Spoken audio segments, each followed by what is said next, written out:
just gives the thumbs up in Zoom.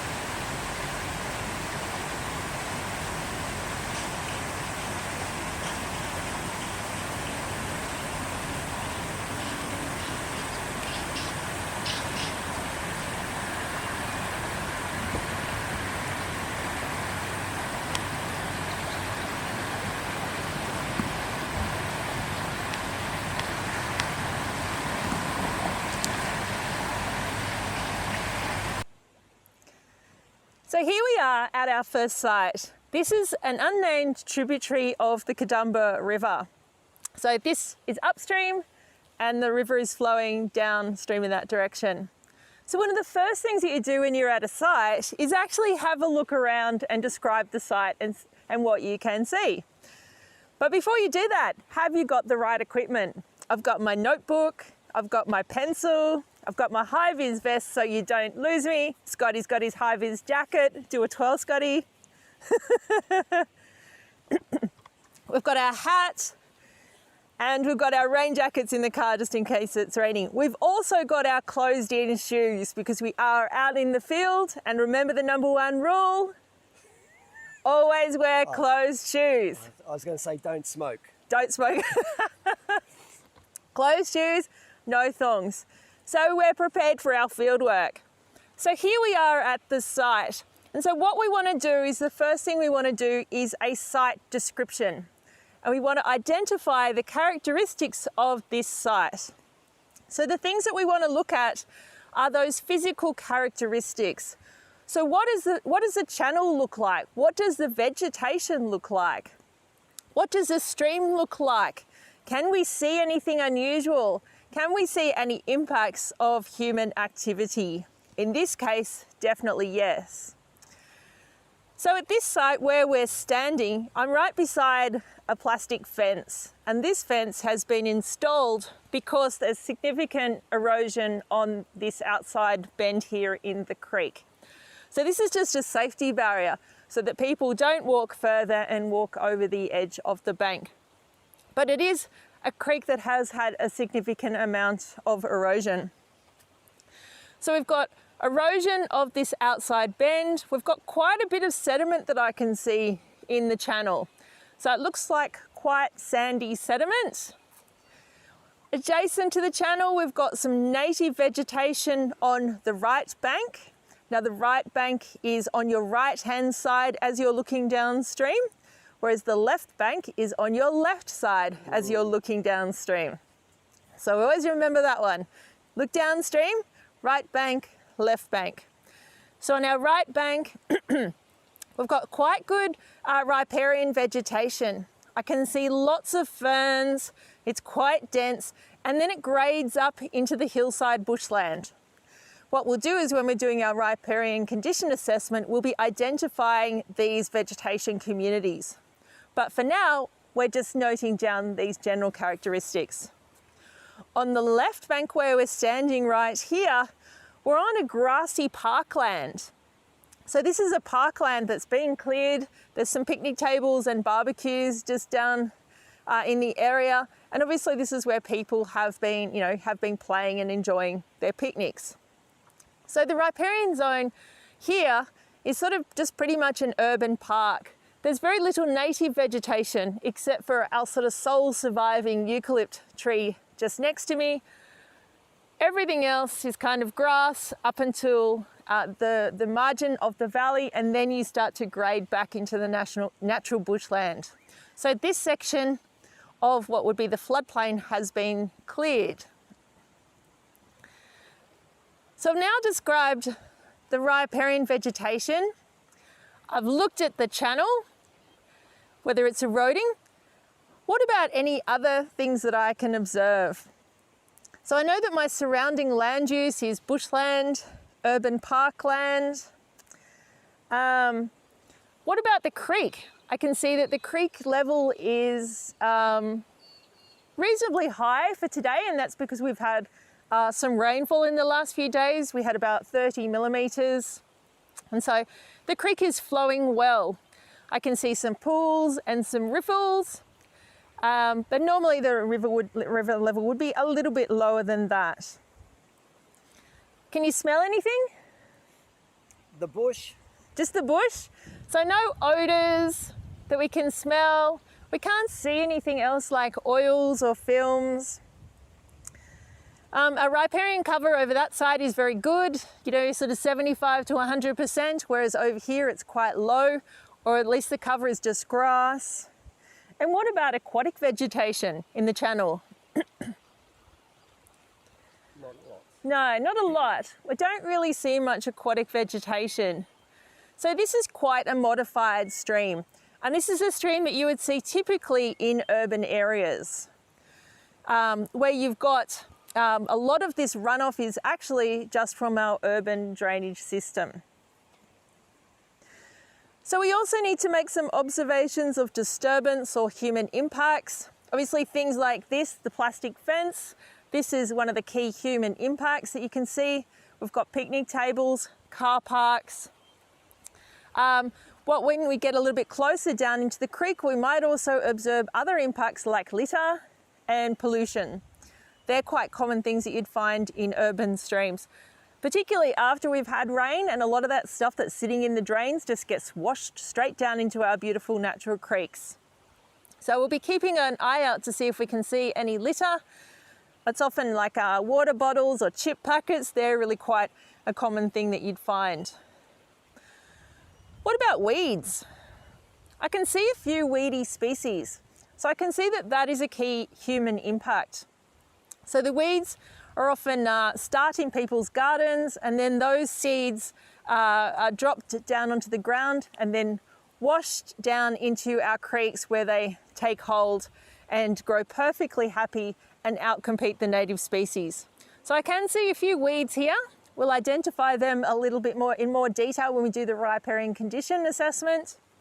But I can actually already see that this site has some weeds and also does suffer a lot of direct disturbance from this parkland. Another thing that I'd be doing here for my site assessment is I'm going to draw a sketch of my channel and also where the site is located in the catchment. So that's what I'll need my field book for. So I'll be using my field book to sketch out my site. I'm going to sketch out the channel and also draw in things like these floodplain features here and of course this parkland. So what we want you to do is to now use the images that you can see in the video to note down things that you can see and sort of create your own site assessment. So we'll be giving you some information to help you, but we want you to also add your own notes and based on your own observations.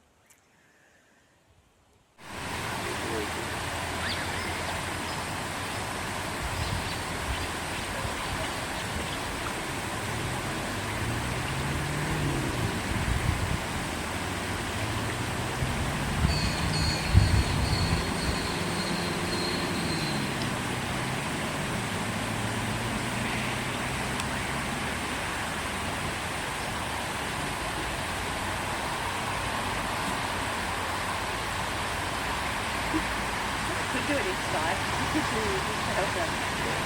You could do like have them more detailed, you know, using like that. Like one.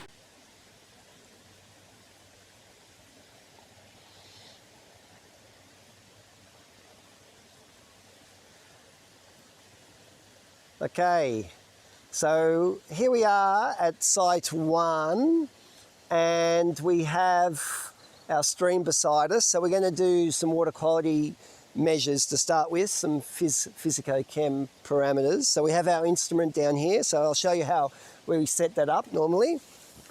You can see I'm already gloved up because we need to, even though the streams here are generally reasonable, we're not sure of the condition, so we always take precaution from the outset. Not because Kerry's got any diseases, but just because.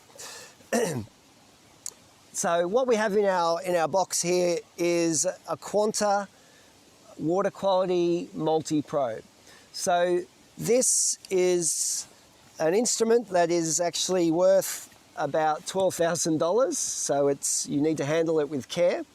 And it's like some of those instruments you might have used in a lab in school or in some of your other studies, where there was an individual pH probe or individual oxygen meter, but all these are together in one instrument, and that's why they're expensive. So this is the main probe, and this is the screen that records the information. So what we need, it's in a little protective container, and we just need to get that off. And that's just distilled water in there just to keep it moist. So if we can zoom in on this, we have a series of probes from conductivity, temperature, pH, dissolved oxygen, turbidity and salinity are all on this one probe, and we can also measure depth. And so with this we can get the condition of the stream at this time. The reason why we take measures in situ is that it gives us that condition right now and then. If we take a water sample and take it back to the lab and measure it later, those conditions can change. So we need to measure it as it is in the stream when we're here. So this is the instrument. What we need to do is put on our little protective case, and this just protects the probes themselves. That just twists on there, and that then means that if anything hits that, it's not going to break your probes. So we've got a cable, and we'll demonstrate the technique and show you that in a minute. So.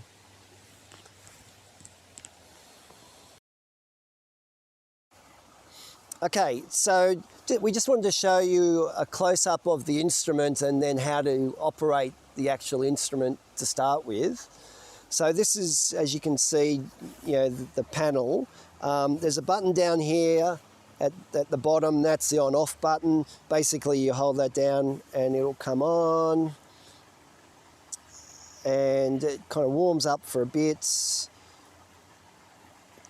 coming on, and you'll see something like this first appear, and it has a whole range of parameters down the side from top to bottom. We've got temperature, SPC is specific conductance, we've got dissolved oxygen, pH, and so we see the numbers there, and they're jumping around a little bit, well, actually quite stable, but when you put it in a stream, they will jump around a bit. So what we do is wait until the numbers are stable before we actually get a reading. The other thing you might notice, there is a little flashing icon down there, or word that says screen, and it's telling us there is a second screen of information. So we use the top button here to scroll between the two screens. And so I can click this, and you can see it's gone to a range of other parameters. So it tells us the battery life of the instrument, which is important if you're in the field for a long time. It tells us the salinity, the dissolved oxygen as a percentage, as opposed to milligrams per litre. ORP is the oxygen reduction potential, and the last one is turbidity. So whenever we record data, we need to obviously note this down in our books, but we also need to record the units they're in. So as you saw, and I can press the button again and scroll back to that first screen, and so you can record dissolved oxygen either as milligrams per litre or as percentage. And so you can convert between the two, but it's always good to record both, just for ease of having the data there. So that's kind of a close-up of what the instrument looks like, and so now we'll actually get into the stream and get some measurements. So here we are down in our stream. We've made our way carefully down here. I'm on the stream, on a rock on a stream. Kerry's up there with the actual instrument. One thing we need to point out is, yes, we can immerse this. This is fully waterproof. All this cable's waterproof, all the way up until the instrument itself. So we never get this near the water, so that's why Kerry's up there with the actual reading panel, and I'm down here in the water. Now, we've come to this particular point and you can see it's quite rocky in places. There's a lot of flow and shallow bits. They're called riffle areas. So where we want to do our water quality is in a pooly area. So it's a slower flow and it gives us a more representative value for the water. So there's not a lot of deep pools here because it's in the upper catchment. And so we found the best point where we thought we could get a representative sample, and this is our point. So what we're going to do is come down to the water. We've already got the instrument on, which we showed you earlier. And where we want to sample is as far out in the middle of the water, and because it's such a narrow stream, we're kind of in the mid-channel area. It's not very deep here, possibly 10 centimetres or so, maybe 15. And what I've done is I've immersed the probe down so that pretty much all that lower half of the device is underwater. So as long as all that's underwater, that's sufficient depth that you require. If you're in a deeper pool, you can do depth profiles because, as I said, all this is waterproof and you can take measurements generally every half metre to give you an understanding of what's happening at different depths. But here it's a very, very shallow stream, and so we're just, in essence, taking a surface measure is what it would be classed as. So we hold it just off the bottom as well. We don't rest it on the bottom because that can stir up some sediments and create, erroneous readings. And so we hold it there, someone's holding it there, and Kerry has the instrument up there, and she's looking at the readings until they're stable. As I mentioned earlier, they might jump around a bit because, we've got parcels of water moving across the probes. And so when it's stable, then you would record. So you'd have someone recording in your field notebook the values. So Kerry is giving the thumbs up because I'm mic'd up and she isn't, but maybe Kerry, you can yell out some of the values you're seeing. Yep. So temperature, 14.08 degrees. Just repeat. 14.08 degrees temp. Temperature, yep, degrees Celsius. Degrees Celsius. Specific conductance, 0.046 millisiemens per centimetre. Specific conductance, 0.046 millisiemens per centimetre. Yep. So we can convert that to microsiemens later to give us a better value. Yep. Dissolved oxygen, 8.16 milligrams per litre. Dissolved oxygen, 8.16 milligrams per litre. So that's quite well oxygenated. Yep. pH, 7.53. pH is 7.53. She's going to the next screen. Yep. Salinity, 0.02 PSS. Salinity 0.02 PSS, which is a practical salinity scale. So it's a relative salinity measure. ORP, 154 millivolts. ORP, oxygen reduction potential, is 154 millivolts. So it's in the positive, so it tells us it's in an oxygenating environment. And turbidity, 14.1 NTU. And turbidity is 14.1 NTU, or nephelometric turbidity units. So it's not clear, but it's not super bad. Sounds good. Right, so I'll be recording that in my notebook, and then we can move on to our next site and do some replicates. Yeah, so we record all that as Kerry just mentioned, if you didn't catch that. One thing about general protocols is that when someone's reading out the measures, the other person repeats the measures as they record it to make sure it is recorded correctly, to get rid of that human error. All right, so all done. That's good. What I did forget was that when we take our measures, we will do at least 3 readings per sub-site. So because previously you were going to break up into small groups, each group would have done 3 measurements of, say, water quality measures, possibly 5 meters apart from each other, each reading. And so you can get an average of each of those measures for your point that you're sampling at.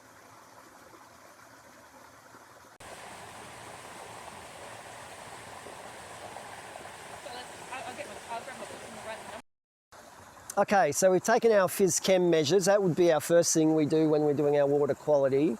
The second thing is we're going to take an actual water sample, which we'll measure later in the lab, or our pseudo lab that we're using today. And normally you would take, once again, 3 samples of water to give you some replication at every site. So, you know, you want to represent what's there, and sometimes you need to take more than 1 to do that. So using my permanent marker, I've pre-labelled the jar with the site name. So this is called Katoomba 1 or KED 1, and this would be sample 1, so it's 1.1 in this case. We've also mentioned the area, so this is Maple Grove Park, just to give it further locational reference, and of course the date. And then once again, in our 3 spots, we take 1 sample where we took the phys chem measures at each of those points. And it's quite as simple as taking the water sample. Once again, it's just a surface sample, but what we need to do is just rinse the jar. So these are clean jars, obviously, to start with, but what we need to do is just condition the jar, and in science, it's always a rule of 3s. So we give it a triple rinse, like that, and then the 4th one is our water sample. We try and fill it as much as possible to remove any airspace, because sometimes if we are measuring some contaminants in there, and the air can change the condition of that water over time. So this is our sample. As I said, we'll be analysing that a bit later and showing you the instrumentation used for measuring the metals and the nitrates. Remember, they're the key contaminants that have been shown in the Blue Mountains water quality report. And so we'll show you that a bit later. But there's our water sample for site 1.